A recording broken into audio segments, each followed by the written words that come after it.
Alors, rebonjour à tous. Nous espérons que les présentations de la journée l'ont été à la hauteur de vos attentes. De notre côté, enfin, le nombre de participants a dépassé nos attentes, donc c'est très encourageant.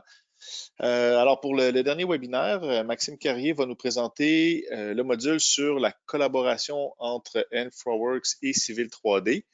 Le webinaire va durer 45 minutes. Euh, et encore une fois, n'hésitez pas à nous faire parvenir vos questions dans la section questions au niveau de l'interface GoToWebinar. On va pouvoir y répondre là, en temps réel. Donc, sans plus tarder, je passe la parole et le contrôle à mon collègue Maxime Carrier.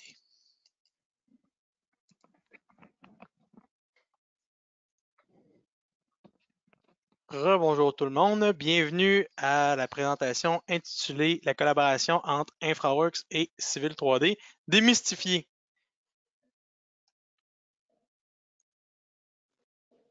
Encore une fois, je suis Maxime Carrier, je suis en compagnie de mon collègue Martin Côté pour répondre à l'ensemble de vos questions, donc n'hésitez pas à utiliser les outils de GoToWebinar pour nous répondre. Nous ferons notre possible pour répondre live aux questions. Donc, qu'est-ce qu'InfraWorks? Pourquoi je voudrais communiquer avec Civil 3D au sein d'InfraWorks? InfraWorks, voyez ça comme un hub, une plateforme d'intégration de plusieurs outils potentiels. InfraWorks va communiquer avec Civil 3D pour la gestion la gestion de design routier, vont communiquer back and forth avec des éléments, des modèles numériques de terrain, des designs routiers, mais aussi de la donnée potentiellement via les options de Map 3D, de la donnée qualitative. Si vous travaillez avec des limites de l'eau avec une donnée avec une base de données géoréférencée ou base de données géospatiale dans le GIS, on peut tout retraduire ça en éléments tabulaires ou en attributs conservés à l'intérieur d'un dessin grâce à Map 3D. Nous, ce qu'on va faire, c'est qu'on va travailler entre la collaboration de Civil 3D. On va focuser sur la collaboration dans cette présentation-ci entre Civil 3D et InfraWorks.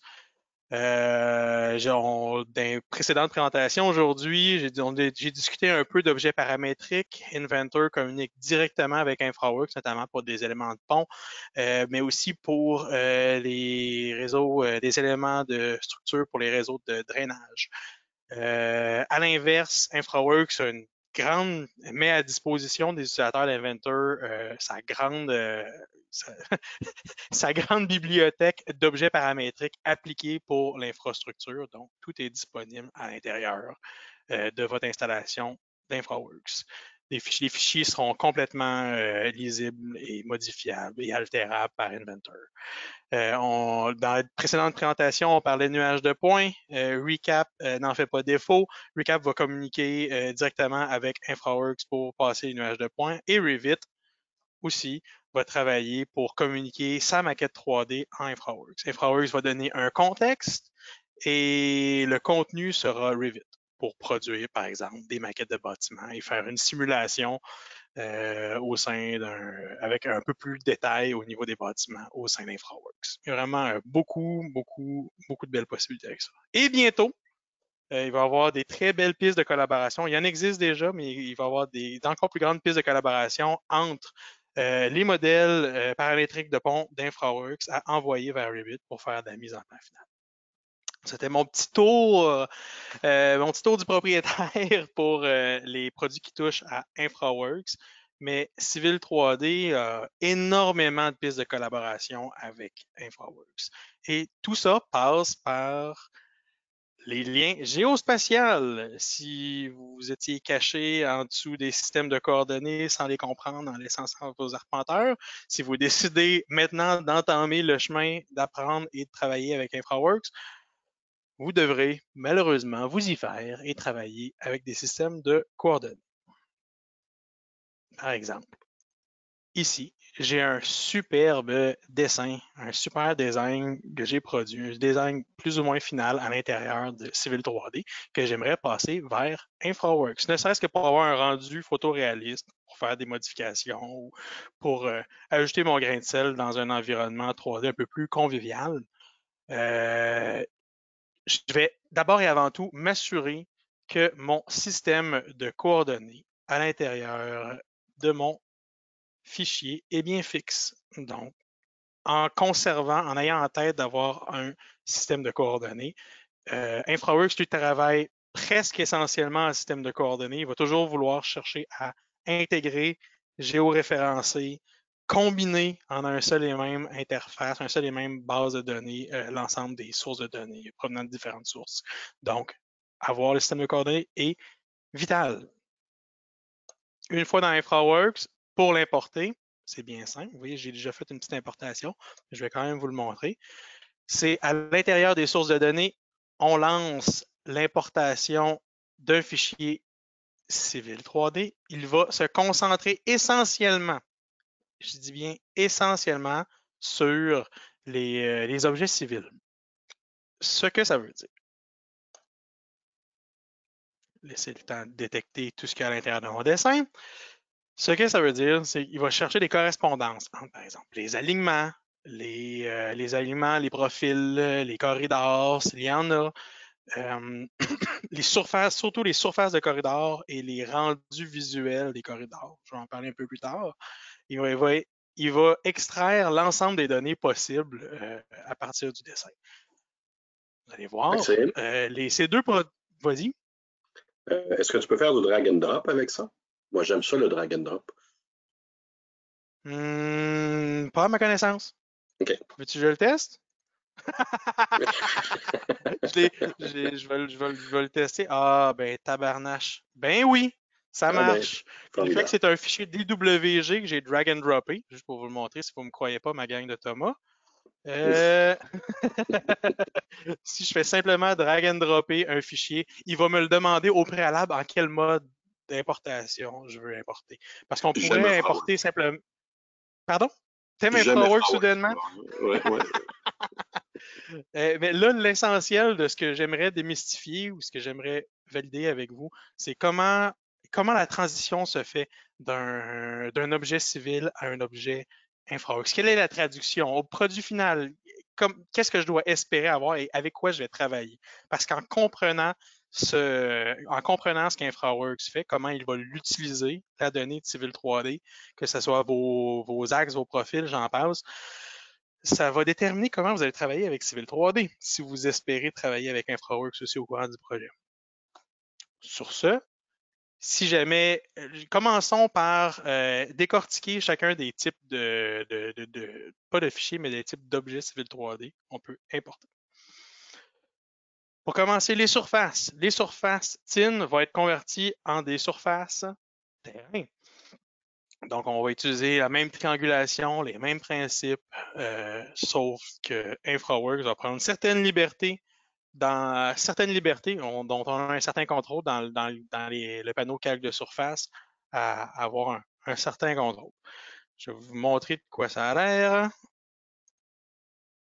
Si je passe à l'importation, une fois que j'ai configuré mes surfaces, j'ai ici, en apparence, des surfaces qui correspondent au modèle 3D final de mes designs de route, de mes corridors de route.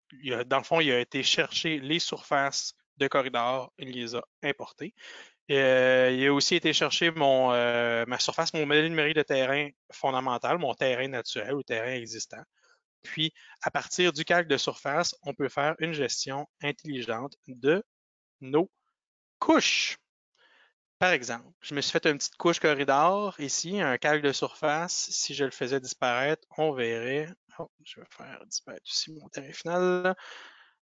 On verrait notre terrain initial et tous nos objets qui seraient dépendants de la surface. Par exemple, si vous aviez des surfaces de couverture, vous aviez des couvertures de terrain, par exemple, ou des délimitations de l'eau, on aurait.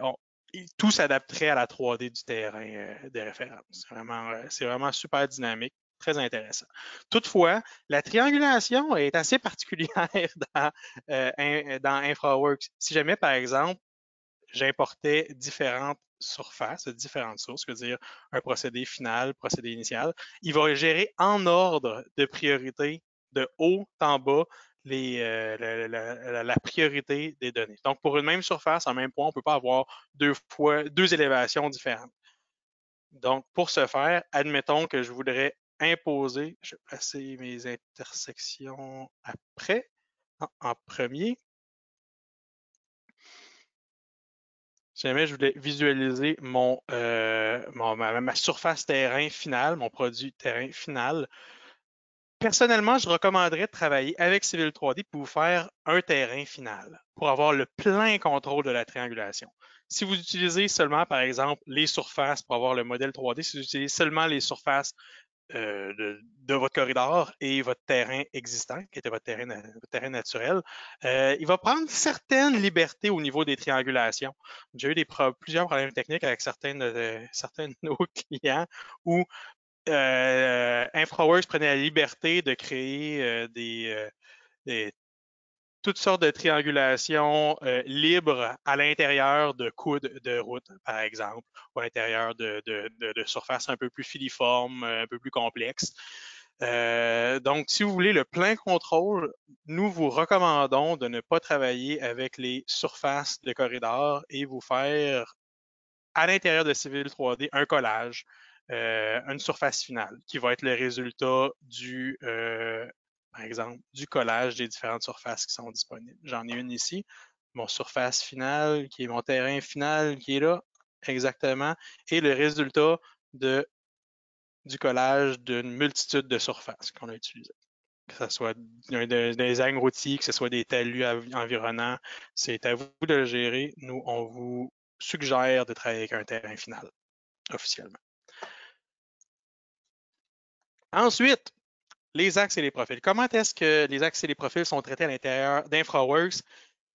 Les axes, les profils, évidemment, sont logés dans les axes. Et les axes, eux, sont importés comme des routes, des segments routiers, des routes à composantes. Les routes à composantes en élévation vont être comment je faisais ça? Les routes à composantes vont être seulement gérées à partir des axes de type ligne d'axe. Donc, les axes de raccordement, les axes de décalage ne seront pas tenus en compte, par exemple. La ligne, le profil en 3D qui va être utilisé, ça va être si vous avez plusieurs propositions de profils à l'intérieur d'un seul et même axe, pensez-y parce que ça va seulement être la première ligne de profil créée, première ligne de profil par axe qui va être utilisée dans le design, dans le fixe 3D à l'intérieur de Civil. Pas de Civil 3D, d'InfraWorks. Je mélange mes pinceaux. Si par exemple, je vais apparaître mes axes et profils que j'ai importés. On peut faire des validations. Moi, j'ai ce que j'aime bien, c'est utiliser la vue de profil en long. Juste pour valider que le profil était bien le bon lorsqu'on l'a importé. Je valide, par exemple, certains PVI à l'intérieur de ma vue de profil en long. Là, je sais que mon premier PVI est à l'élévation 50. Je pourrais aller, puis avec un facteur K, une longueur de 30 mètres, ça va être un peu plus mieux de travailler avec des chiffrons. Je pourrais aller faire une validation de mon Michel Way ici, où j'aurais bien une longueur de 30, une longueur de courbe de 30 mètres et une élévation qui atteint un PVI qui atteint 50 mètres. Donc, simplement, si vous voulez valider que vous avez utilisé le bon design, faire une comparaison entre votre vue de profil de Civil 3D et votre vue de profil en long de votre route en composante, ça serait vraiment de mise. Ce serait une excellente pratique, en fait. Dernier point, concernant les axes et profils, les entités d'ajustement optimal dans la ligne de profil ne sont pas importées dans InfraWorks. Je sais que Martin l'a utilisé dans les dernières présentations. C'est quelque chose que bien les utilisateurs utilisent, facilitant beaucoup notre travail. Malheureusement, il faut prévoir le tracé de notre design en conséquence. Ce ne sera pas tenu en compte. Pas pour l'instant, en tout cas. Les projets 3D réagissent de manière intéressante à l'intérieur d'InfraWorks. on n'aura pas de route à composantes créée. Donc, on n'aura pas un fin contrôle InfraWorks sur chacune des parties. En fait, le design final a été fait dans Civil 3D et tout ce qu'on veut voir, c'est le produit final, le résultat, l'impact visuel que ça peut avoir sur notre modèle dans InfraWorks. Les corridors se traduisent de deux manières. Ils sont lisibles. Les éléments des corridors, ce qui est visible, c'est les surfaces. Il faut absolument que vous ayez des surfaces, mauvais exemple, des surfaces de corridors produites pour chacun des éléments que vous voulez voir dans InfraWorks, si vous voulez l'importer. Et vous devez aussi avoir un jeu de code qui a un rendu visuel. Ce que je veux dire, c'est si vous allez voir les propriétés, sélectionnez, pour le valider, sélectionnez un de vos corridors, validez le style de jeu de code et allez voir à l'intérieur de vos paramètres. Ici, c'est dans corridor, projet 3D. Non, c'était bien ici. Dans général, style polyvalent, jeu de code, all codes qui est utilisé. Ici, vous allez devoir valider si les liens, par exemple, les liens top, que ce soit de l'asphalte, des voies pavées, des bordures en béton, des sidewalks, un fini remblai, dépendamment du remblai et du déblai, validé sous de l'enrochement ou de l'engazonnement. C'est toutes des choses qui peuvent être prédéterminées à l'intérieur des matériaux de rendu ici. Ces matériaux de rendu-là vont être traduits à l'intérieur. Si vous n'en avez pas, ça n'apparaîtra pas, simplement. Tout ce qu'on va avoir, ça va être la forme 3D. Le résultat sera intéressant. Donc, on va avoir les surfaces routières, la forme finale 3D extraite de Civil 3D et nos différents rendus visuels qu'on va avoir choisis vont se traduire à l'intérieur d'InfraWorks. Il va y avoir une reconnaissance du gazonné avec du gazon, de l'asphalte avec l'asphalte, et tout peut être, il n'y a rien de fixé dans le béton, tout peut être modifié manuellement ou par les règles de style à l'intérieur d'InfraWorks pour pouvoir massivement modifier et gérer l'apparence de nos corridors.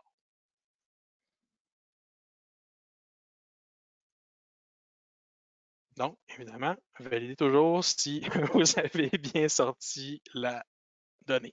Même chose, je vous ai parlé de surface de corridor, mais je vous recommande de créer votre terrain final avec vos entrées en terre, valider qu'il y a bien un beau fitting dans votre maillage 3D à l'intérieur de Civil 3D, qu'il n'y ait pas d'erreur de design avant d'importer ça dans InfraWorks, puis de vous poser la question, hey, c'est-tu un problème de triangulation d'InfraWorks ou c'est mon design initial qui est problématique? N'ayez pas peur de faire des validations, ça ne fera jamais de mal. Les réseaux de canalisation. Les réseaux de canalisation, c'est particulier.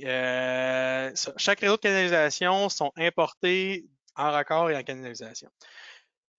Ce qui signifie qu'InfraWorks va essayer de faire une reconnaissance, je dis bien essayer, de faire une reconnaissance entre les réseaux de canalisation de votre dessin. Par exemple, ici, j'ai deux lignes. Distinctes. J'en ai une qui s'est apparue en drainage générique et l'autre qui est apparue en réseau de canalisation avec un fini un peu plus professionnel de mes structures. Qu'est-ce qui s'est passé? C'est qu'InfraWorks va faire son possible pour faire une correspondance par lui-même entre son propre catalogue de composantes et celui de Civil 3D. Donc, dans le cas où aucune correspondance est disponible, InfraWorks va attribuer un format générique aux structures et aux canalisations. Donc, l'astuce est, pour avoir une correspondance vers, par exemple, pour avoir des éléments de réseau de drainage avec un fini un peu plus professionnel, un peu plus réaliste, la correspondance va se faire si et seulement si vous avez créé le réseau de canalisation à partir des catalogues par défaut de Civil 3D de 2019 et de 2020.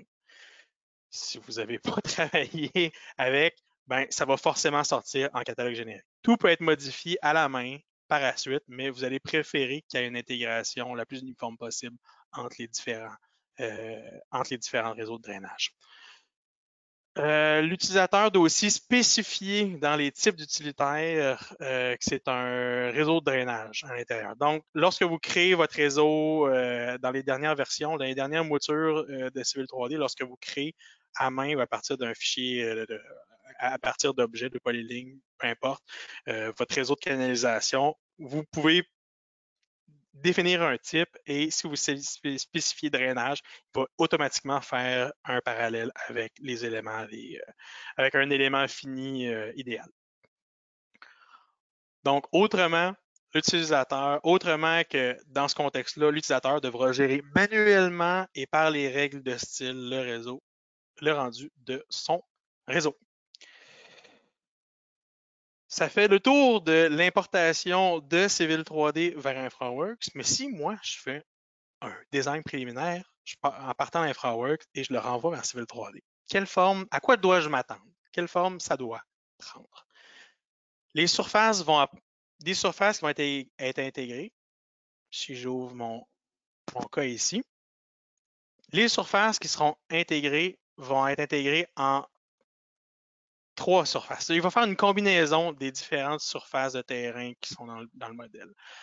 La surface ground est la surface terrain combinée de toutes les surfaces que vous avez intégrées avant toute forme de nivellement de l'utilisateur. Ce qui veut dire qu'il va exclure tout ce qui est route de composantes, tout ce qui est route de planification, tout ce qui est couverture, tout ce qui est zone de terrain, tout ce qui peut être utilisé à faire une modification manuelle de la donnée par l'utilisateur va être exclu d'Existing Ground. Existing Transportation, lui, va utiliser les routes de planification et il va faire, par exemple, si on zoome ici au travers, j'avais un gros lot de routes de planification ici, il va isoler le maillage des routes de planification. Il va avoir un petit rendu visuel intéressant à l'intérieur de Civil 3D. Donc, on voit un peu d'éléments finis à l'intérieur de cette surface.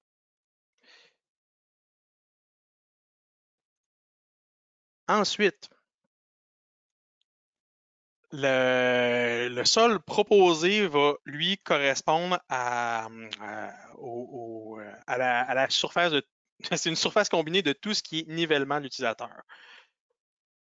Point important, lorsque vous importez un fichier InfraWorks à l'intérieur de Civil 3D, vous allez faire de la manière suivante. Vous allez dans le bel onglet InfraWorks ici et vous ouvrez le modèle. En fait, vous avez 2 manières de le faire. Vous pouvez travailler avec un fichier IMX qui a été exporté précédemment dans InfraWorks et ici, et à partir duquel on aurait pu, par exemple, sélectionner une partie de mon design avant de l'exporter, ou utiliser directement notre projet final. Toutefois, si on veut ouvrir directement le fichier SQLite, par exemple mon Create Model qui est là, on va le laisser rouler un petit peu, on va faire une reconnaissance. Il faut absolument fermer c'est du non-dit, malheureusement, il n'y aura pas de message d'erreur correspondant, mais tant et aussi longtemps que votre modèle d'InfraWorks est ouvert, il ne vous laissera pas l'importer. Il va il va vraiment jouer sur le seul élément problématique que vous allez voir, c'est qu'il sera incapable de lire le fichier en entrée des systèmes de coordonnées. Il ne vous dira pas fermez votre modèle InfraWorks. En gros, le comportement, c'est qu'InfraWorks produit un fichier SQLite. Le fichier SQLite, lui, c'est une base de données. Tant aussi longtemps qu'InfraWorks est ouvert dans la base de données, c'est lui qui a le droit d'écriture, puis il vous enlève le droit d'aller le consulter tant aussi longtemps qu'il est en mode écriture. C'est aussi simple que ça. Donc, simple comme ça. Donc, nos surfaces vont être importées comme étant des surfaces distinctes, mais et regroupées à partir des différents designs qui ont été créés dans InfraWorks. Les routes, quant à elles, si on s'attarde principalement aux routes à composantes, que ce soit les routes à composantes ou que ce soit les routes de planification, ils vont importer des axes. Les routes à composantes, elles, vont inclure des axes avec une ligne de profil en long qui est finalement qui va être le résultat du profil en long du design final pas du design final, mais de votre design préliminaire à l'intérieur d'InfraWorks. Et il va aussi produire des profils types parce qu'au final, il produit des corridors. Donc, si on regarde, dès qu'on parle corridor, ici, on parle profil type. Donc, vous allez avoir des courbes basées sur les différentes composantes que vous avez imposées à l'intérieur de InfraWorks. Ces composantes-là vont être appliquées, peuvent être modifiées, altérées. Une fois que c'est importé, tout ce que vous faites ici n'a plus d'incidence dans la base de données d'InfraWorks. Donc, vous êtes sur votre territoire, vous faites ce que vous voulez. Vous pouvez modifier à votre guise, travailler le design, l'approfondir, mettre les subassembly que vous voulez. Mais déjà, tous les corridors sont montés. Il suffit juste d'alterner les designs que vous voulez importer. Donc, qui dit corridor, dit axe, dit profil, tout ça est importé. Les profils types sont importés. Si vous avez des structures de pont, comme ici, elles sont importées en solide 3D. Exemple ici. Ouais, je ne ferai pas une orbite, ça va lui donner mal à la tête. Si je visualise en 3D nos poutres et notre base et nos différentes culées de pont qui ont été choisies, eh bien, on y a accès. Vraiment intéressant. Les intersections ont aussi lorsqu'elles sont bien faites, lorsque les lignes à l'intérieur d'InfraWorks, les courbes, les routes à composantes sont bien connectées, une intersection va être créée. Similaire à ce que l'outil d'intersection de Civil 3D produit ici. L'intersection va comprendre, par exemple, des axes de raccordement, des axes de décalage correspondant aux voies pavées. L'intersection en tant que telle, la modélisation reste à faire, mais vous avez toutes les targets que vous voulez avec les profils 3D à l'intérieur. Vous avez potentiellement toutes vos lignes de base pour faire vos designs ou pour faire vos cibles. Vous avez même des décalages si vous avez fait des décalages à l'intérieur. C'est vraiment un outil formidable et bien entendu, pour vous montrer, tout est dynamique parce que c'est la qualité des axes de raccordement et des axes de décalage et c'est maintenu à l'intérieur. Toutefois, ça arrive que les intersections s'importent mal et seulement une partie soit. Ça, c'est une question de connexion des routes à l'intérieur, vous allez savoir. Si les routes sont mal connectées, par exemple, si elles ne sont pas transversales dans ce contexte-ci, là, c'est sûr, sont bien connectées, ils se coupent, il va y avoir une détection automatique à l'intersection. Autrement dit, ça pourrait être problématique. Vous le remarquerez par vous-même.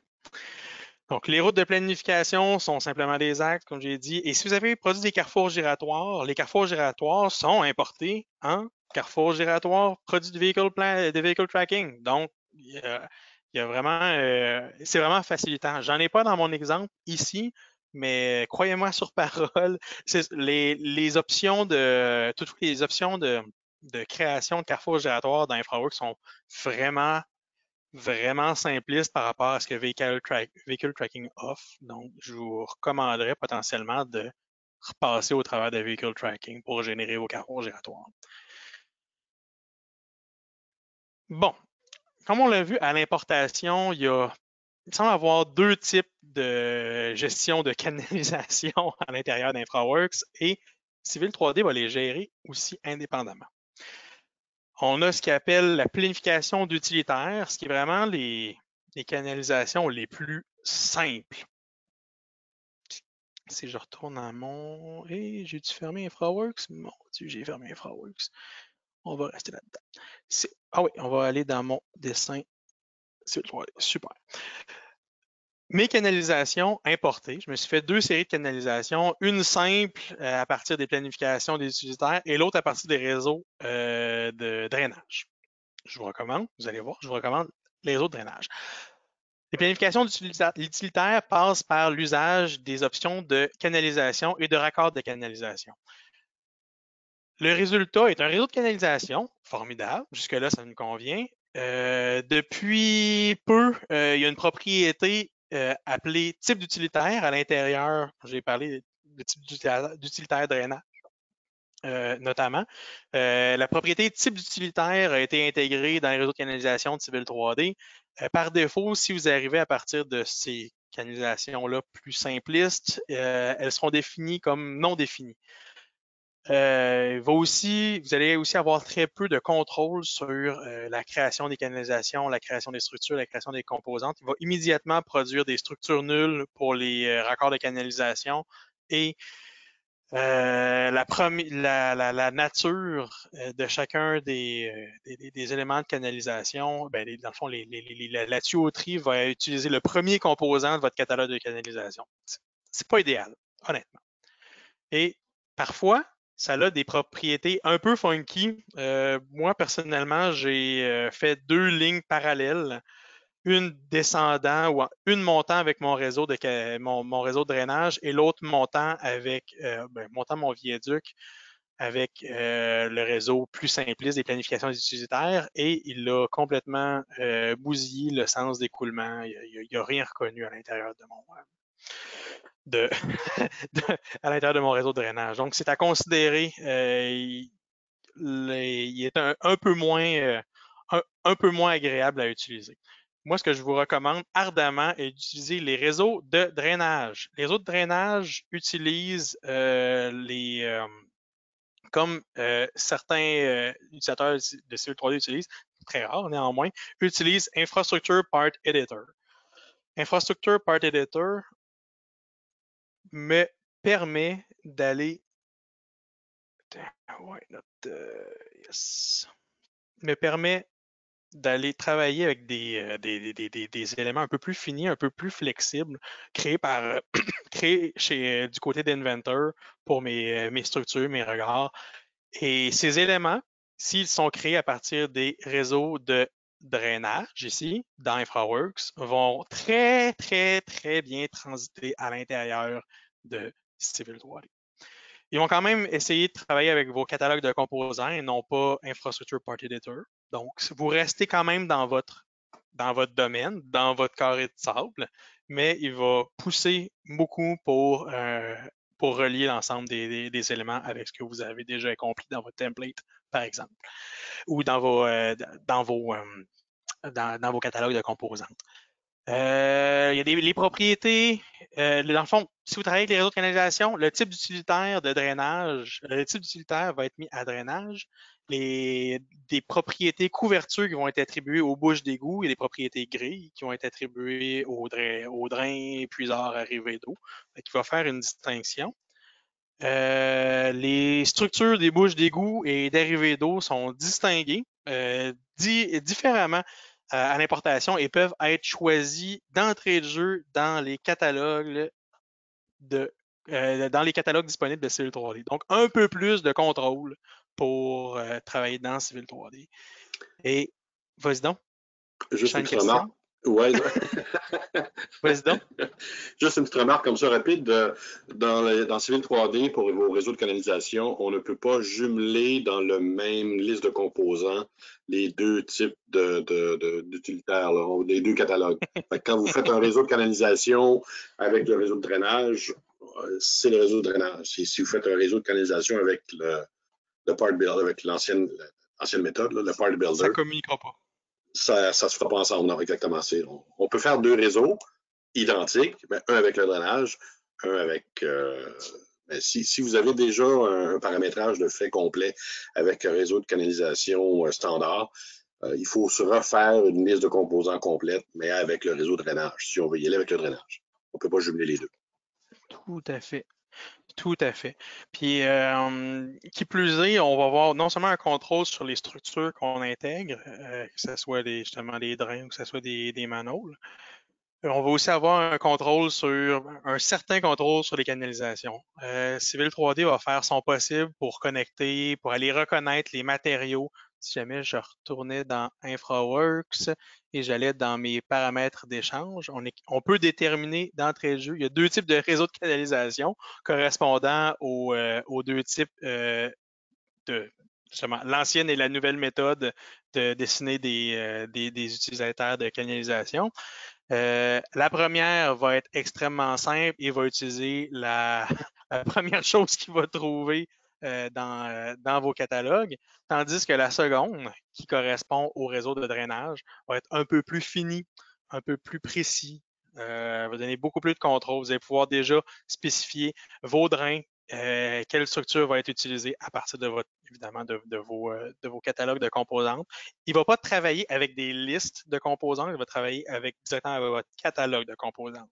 Donc, c'est à considérer. Et il va faire un lien aussi bien que possible avec justement la forme, les matériaux et la taille de vos canalisations pour se rapprocher le plus proche possible de ce qui est disponible dans vos catalogues de canalisation. Tout est modifiable par après, bien entendu. Vous le savez, vous en avez déjà probablement déjà fait. Moult probablement déjà fait. Ça crée aussi une liste de composantes maison nommée importation qui va contenir uniquement les composants requis pour faire le réseau de canalisation que vous venez de générer. Pour terminer, mon Dieu, ça va bien. Je vais te donner de la marge pour celui-là. Je vais un petit ajout, un petit addon. Il y a plein d'autres éléments qui vont être importés à l'intérieur de Civil 3D par cette méthode d'importation-là. Par contre, tout n'est pas parfait. J'ai mis à l'intérieur de mon modèle, j'avais des couvertures qui étaient extraits de données de cartographie de la ville ou de la localité avec, en théorie, pas juste les limites de l'eau, mais dans InfraWorks, j'avais l'ensemble des propriétés, l'ensemble des noms de propriétés, la valeur et tout ça.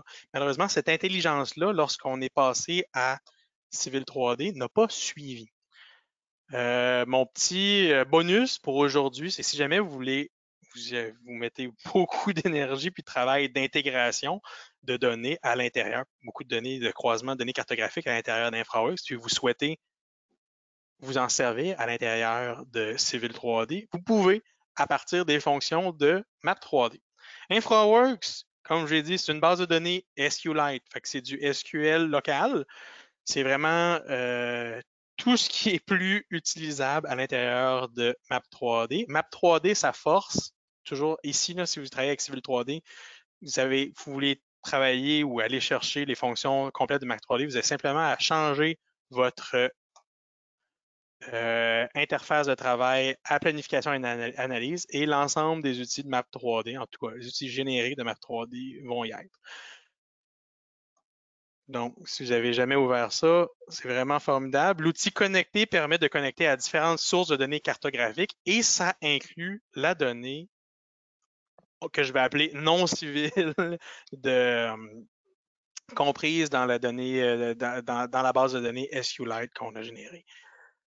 La base de données SQLite, par exemple, si je prends Create Model et que je me connecte, va être extrêmement large. La structure de la base de données, c'est pas parce que j'ai toute cette donnée-là à l'intérieur de notre base de données qu'elle est bien remplie.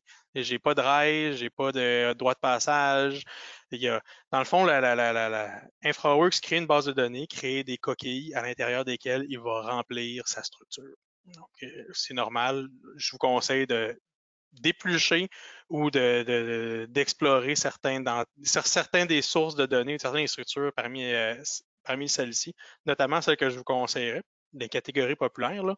Les coverages, les parcelles, c'est là-dessus qu'on va mettre en général nos propriétés. Les trees, ça va être pour des zones forestières, c'est intégrer de la donnée de zonage à l'intérieur de Civil 3D. Water areas pour les plans d'eau, pour les cours d'eau qui ont été intégrés à l'intérieur d'InfraWorks. Les roads pour les routes, il va aller chercher les centres-lignes. Tout est en 2D, là, on s'entend lorsqu'on passe par Map 3D, mais on a toute l'intelligence derrière le travail. Donc, par exemple, si je m'en vais, on pourrait se créer un nouveau dessin juste pour faire quelque chose de propre. Je vais me permettre d'improviser un peu. Je vais aller me fixer, tiens, je vais aller attribuer un système de coordonnées, tiens, générique latitude, longitude LL84, et je vais connecter ma donnée. Ça va être un peu plus propre sans avoir la donnée Civil 3D en background. C'est autant plus pour moi que pour vous. Une fois connecté, il va y avoir une reconnaissance des systèmes de coordonnées. lui, la base de données est en LL84, tout va bien, formidable. Je vais aller chercher, on s'était dit coverage par exemple. Les coverage, je vais aller chercher les routes, tiens, les centres-lignes, avec tous les noms de routes qui ont été intégrés à l'intérieur, vraiment toute l'intelligence de la donnée. Tiens, water areas, why not? Et je vais tout ajouter à ma carte. Donc, une fois que ça c'est fait, si je zoome, on a une donnée de cartographie intégrée à l'intérieur de notre interface. Donc, chacun des éléments qui ici présents ont toute l'intelligence correspondante à ce qui est stocké dans la base de données. Donc, j'ai les noms de l'eau, j'ai les noms des propriétaires, tout ce qui ne passe pas finalement dans notre importation via Civil 3D peut aller être recherché à partir des outils de map 3D. Donc, à considérer. Je ne pense pas que tout designer va utiliser ces fonctions-là, mais c'est des aspects, c'est un petit extra, un petit aspect intéressant que tout ne se perd pas, tout se transforme plutôt. Donc, si vous voulez simplement rétablir notre donnée initiale au système de projection qu'on utilisait, c'était le CA-83-CIF. ISVI, tiens. On est capable de prendre la coordonnée de l'athlon, par exemple, et de la reprojeter, et de la prendre, de la réutiliser, de la recopier, de la communiquer avec nos autres dessins.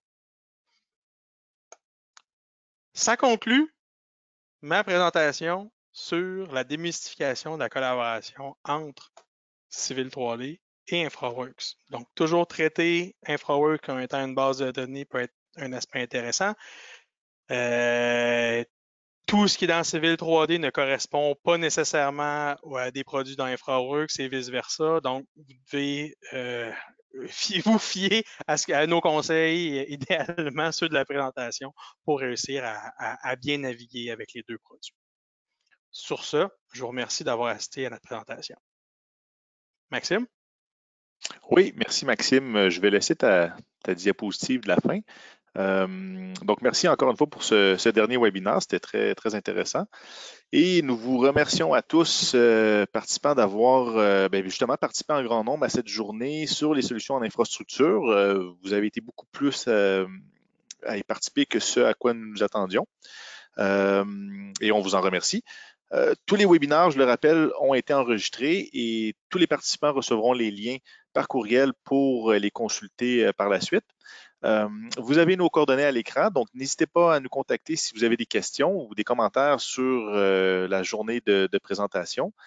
Et de notre côté, bien, nous allons fort probablement tenir une vraie tournée infrastructure au Québec en personne lorsque la situation actuelle se sera résorbée. Donc, en vous souhaitant à tous et à toutes une excellente fin de journée. Alors, merci et au plaisir.